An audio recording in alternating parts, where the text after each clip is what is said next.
L'Organisation des Nations Unies en charge des femmes a organisé ce vendredi 13 septembre 2024 au Pullman Hotel de Kinshasa une matinée des consultations avec les femmes députées nationales autour de son programme pilote Leadership Féminin Tusimbana, un projet unique en Afrique qui consiste à accompagner les femmes occupant les postes de décision.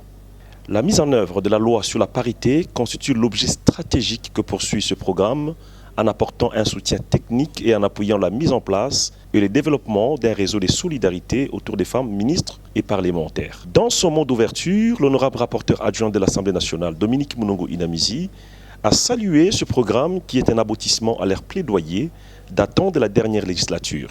Cette rencontre, je crois, est l'aboutissement de notre plaidoyer.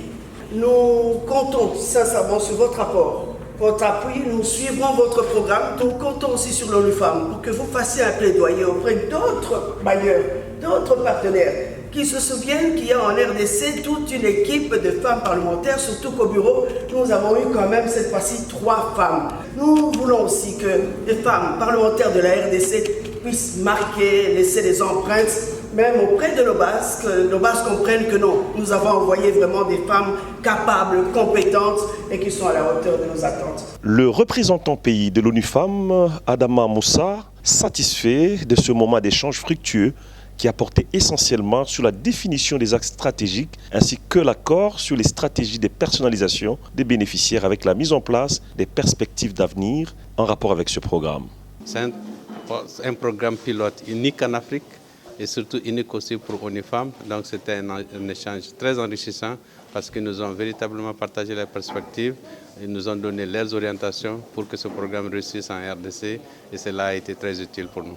Le besoin se faisant ressentir, les honorables députés ont accordé les quitus à ce nouveau programme qui s'inscrit dans le cadre de l'accompagnement des femmes leaders pour un leadership transformationnel au seul bénéfice des femmes et des hommes de la RDC. La femme doit s'approprier, et ici ce n'est pas n'importe quelle femme, c'est la femme au pouvoir, donc la femme députée nationale d'abord et les ministres. Et ici c'est autour du leadership féminin. Et donc mes impressions sont vraiment impressionnantes et j'ai lu l'initiative très prochainement que toutes les femmes députées soient présentes, que nous puissions rouler ensemble.